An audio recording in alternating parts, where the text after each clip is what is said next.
Chapter 8, Part C, Defining Negligence. Previously, the example of the explosion was allowing spread of intentionally started fire. For example, burning bush basically, right? For example, because of explosion, if something, there's a fire happening. Defining negligence. Negligence, legal equivalent of carelessness. So highlight careless. Careless means laparwahi. Failure to use that degree of care which an ordinary person of reasonable prudence would use under the given circumstances. So highlight degree of care, reasonable prudence. Reasonable prudence means जो एक आम बंदा अपनी अकल वरत सकता, right under the given circumstance. जो ਆਪਾਂ ਹੁਣ ਮੈਨੂੰ ਅੱਗ ਲਾ ਦਿੰਦੇ ਆ, ਫੋਰ ਐਗਜ਼ਾਮਪਲ ਆਪਾਂ ਕੈਂਡਲ ਥੱਲੇ ਸੁੱਟਦੀ, right. So it means we are careless, right? Acting in a manner one should not have acted, or failure to act when one should have acted. ਇਹਦਾ ਮਤਲਬ ਹੈ acting in a manner, ਜਿਸ ਤਰ੍ਹਾਂ ਆਪਾਂ ਨੂੰ act ਨਹੀਂ ਸੀ ਕਰਨਾ ਚਾਹੀਦਾ ਆਪਾਂ ਉਦਾਂ ਐਕਟ ਕਰਦੇ ਪਏ ਹਾਂ, ਜਾਂ ਜਿੱਦਾਂ ਆਪਾਂ ਨੂੰ ਐਕਟ ਕਰਨਾ ਚਾਹੀਦਾ ਉਦਾਂ ਆਪਾਂ ਐਕਟ ਨਹੀਂ ਕੀਤਾ. ਲੱਗੀ ਸਮਝ? That means proof of negligence required in legal action. Plaintiff must show, highlight must show. Plaintiff ਕੀ ਹੁੰਦਾ? ਜਿਹੜਾ ਸੂ ਕਰਦਾ, the person who sues, ਸੂ ਕਰਨ ਵਾਲਾ, right? The legal duty owed was breached because of defendant's careless action or neglect. Plaintiff ਨੂੰ ਇਹ show ਕਰਨਾ ਪਊਗਾ ਕਿ ਜਿਹੜੀ ਇਹਦੀ ਲੀਗਲੀ ਡਿਊਟੀ ਬੰਦੀ ਸੀ ਇਹਨੇ ਉਹ ਨਹੀਂ ਨਿਭਾਈ, ਇਹਨੇ ਲਾਪਰਵਾਹੀ ਵਰਤੀ, ਰਾਈਟ. Foreseeability ਹੁੰਦਾ ਵੀ protection. Defendant not negligent when outcome of act or failure to act would not have been reasonably foreseen. Defendant ਜਿਹੜਾ डिफेंड करता ਪਿਆ ਕੇਸ 'ਚ ਉਹ ਕੇਅਰਲੈਸ ਨਹੀਂ ਹੋਊਗਾ ਜੇ ਉਹ ਇਹ ਸਾਬਤ ਕਰ ਦੇਵੇ ਕਿ ਉਹਨੂੰ ਪਤਾ ਨਹੀਂ ਸੀਗਾ ਵੀ ਇਦਾਂ ਕਰਨਾ ਇਦਾਂ ਹੋ ਜਾਊਗਾ.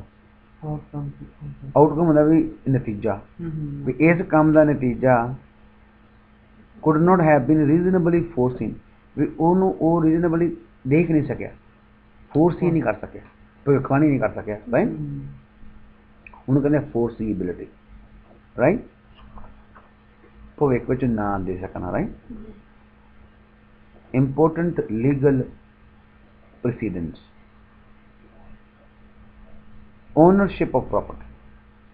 पहला है ownership of property.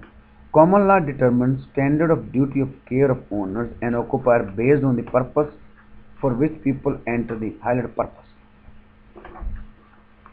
Which people enter the premises. ਵੀ ਕਿਸ ਪਰਪਸ ਨਾਲ ਜਿਹੜੇ ਪ੍ਰੈਮਿਸਿਸ 'ਚ ਬੰਦਾ ਆਉਂਦਾ ਵਾ, ਜੋ ਭਾਵੇਂ ਤੁਸੀਂ ਓਨ ਕਰਦੇ ਹੋ ਭਾਵੇਂ ਤੁਸੀਂ ਰੈਂਟ 'ਤੇ ਹੋ, right. person entering onto premises. Classification of person, ਲੋਕਾਂ ਦੀ classification, right. ਪਹਿਲਾ trespasser ਆ ਗਿਆ, ਪਹਿਲਾ ਕਿਹੜਾ ਆ ਗਿਆ? uses premises without express or implied permission. highlight express ਵੀ ਕਿਸੇ ਪਰਮਿਸ਼ਨ ਦਿੱਤੀ, implied means ਤੁਸੀਂ ਆਪਣੇ ਆਪ ਹੀ यूज ਕਰ ਲਈ, right. of occupier no legal duty owed, ਉਹਦੇ ਲਈ ਕੋਈ ਡਿਊਟੀ ਉਹ ਨਹੀਂ ਕਰੇ ਸੀ. Except occupiers cannot set traps, highlight cannot set traps or cause intentionally harm. ਤੁਸੀਂ ਜਾਣ ਬੁੱਝ ਕੇ ਜੇ ਕੋਈ ਤੁਹਾਡੇ ਘਰ ਟ੍ਰੈਸਪਾਸ ਵੀ ਕਰਦਾ ਤੁਸੀਂ ਜਾਣ ਬੁੱਝ ਕੇ ਉਹਨੂੰ ਖੱਡੇ 'ਚ ਨਹੀਂ ਸੁੱਟ ਸਕਦੇ, ਰਾਈਟ. ਜਾਂ ਉਹਦਾ ਮੂੰਹ ਨਹੀਂ ਪੰਨ ਸਕਦੇ, ਜਾਂ ਕੋਈ ਬੂਹਾ ਖੋਲੇ ਭਾਵੇਂ ਚੋਰ ਵੀ ਆ ਜਾਏ ਉਹਦੇ ਲਈ ਵੀ premises should be safe, right. ਇਹਦਾ ਮਤਲਬ ਹੈ no legal duty owed, ठीक है. नेक्स्ट लाइसेंसी. ट्रेसपासर ਦੇ ਪ੍ਰਤੀ ਤੁਹਾਡੀ ਜ਼ਿੰਮੇਵਾਰੀ ਕਿਹੜੀ ਹੈਗੀ? Very limited liability, very lesser, no legal duty ਹੋ, ਰਾਈਟ. ਕਾਨੂੰਨੀ ਤੌਰ ਤੇ ਤੁਹਾਡੀ ਕੋਈ ਡਿਊਟੀ ਉਹ ਨਹੀਂ ਕਰਦੀ, ਕੋਈ ਤੁਸੀਂ ਉਹਨੂੰ ਬੁਲਾਇਆ ਨਹੀਂ ਘਰ ट्रेसपासर ਨੂੰ, right. And licensee. Enter premises for his own purpose, highlight own purpose. but with expressed or implied permission of occupier. ਲਾਇਸੈਂਸੀ ਆਪਣੇ ਪਰਪਸ ਲਈ ਆਂਦਾ, ਆਪਣੇ ਉਦੇਸ਼ ਲਈ, ਰਾਈਟ। ਉਹ ਜਿਹੜੀ ਉਹਦੀ ਪਰਮਿਸ਼ਨ ਐਕਸਪ੍ਰੈਸ ਵੀ ਹੋ ਸਕਦੀ ਹੈ ਤੇ ਆਪਣੇ ਆਪ ਵੀ ਹੋ ਸਕਦੀ। Legal duty ode, highlight legally he is responsible. occupier must warn of any hazard, warn, right। ਜੇ हाँ introduced to premises, licensee would not expect and known by the occupier to be, ਇਹ ਮਤਲਬ ਵੀ ਜਿਹੜਾ ਘਰ ਹੈਗਾ ਉਹਨੂੰ ਉੱਥੇ ਸਾਈਨ ਲਾਣਾ ਚਾਹੀਦਾ ਹੈ, beware there is a trap, there is a ditch, there is a fence, you know, there is something, right। so basically you have a legal duty। ये ਕਿਸੇ ਤੁਸੀਂ ਲਾਇਸੈਂਸੀ ਨੂੰ ਘਰ ਬੁਲਾਇਆ, ਰਾਈਟ, ਤਾਂ ਤੁਹਾਡੀ ਜ਼ਿੰਮੇਵਾਰੀ ਬਣਦੀ ਹੈ। ਅੱਗੇ invitee, enter premises by invitation, ਉਹਨੂੰ ਆਪਾਂ ਇਨਵੀਟੇਸ਼ਨ ਦਿੱਤਾ, right. Express or implied, purpose directly connected with occupiers business, highlight economic benefit. ਹੁਣ ਤੁਸੀਂ ਦੁਕਾਨ ਖੋਲ੍ਹੀ ਤਾਂ ਦੁਕਾਨ ਤੇ ਆ ਰਿਹਾ ਨਾ, ਪੀਜ਼ਾ ਲੈਣ ਆ ਰਿਹਾ, ਕਰਿਆਨੇ ਦੀ ਦੁਕਾਨ ਕੋਈ ਚੀਜ਼ ਲੈਣ ਆ ਰਿਹਾ, ਹੁਣ ਤੁਹਾਡਾ ਫਰਜ਼ ਕੀ ਬਣਦਾ ਵਾ, ਕਿ ਤੁਹਾਡਾ economic, you are making money ਨਾ, ਯੂ ਮੇਕ ਮਨੀ। ਹੁਣ ਤੁਸੀਂ ਉਹਨੂੰ ਪ੍ਰੋਟੈਕਟ ਕਰਨਾ, ਤੁਹਾਡੀ ਜ਼ਿੰਮੇਵਾਰੀ ਵੱਧ ਗਈ। Legal duty owed, right, duty to protect enmity not only against dangers known to the occupier but also those might discover with reasonable care। ਜੇ ਫਰਸ਼ ਗਿੱਲੇ ਨੇ ਉੱਥੇ ਸਾਈਨ ਦੇ ਦੋ, ਬੇਅਰ, ਰਾਈਟ। ਫਿਰ ਅਗਲਾ ਆ ਗਿਆ ਚਿਲਡਰਨ, ਪ੍ਰੋਟੈਕਟਡ ਬਾਈ ਲਾ, ਸਭ ਤੋਂ ਜ਼ਿਆਦਾ ਜ਼ਿੰਮੇਵਾਰੀ ਹੈਗੀ ਚਿਲਡਰਨ ਦੀ। ਲੀਗਲ ਡਿਊਟੀ ਓਡ ਹੈ, premises must be safe from any danger ਵਟਸਐਵਰ।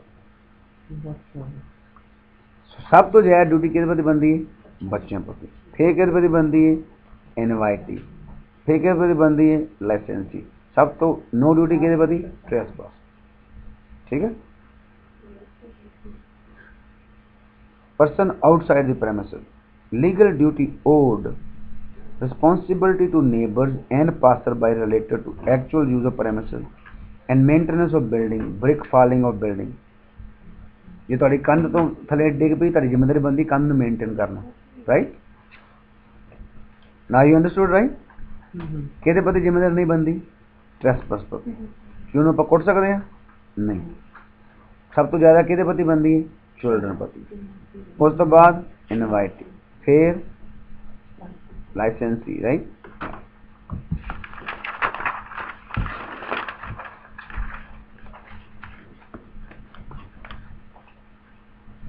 So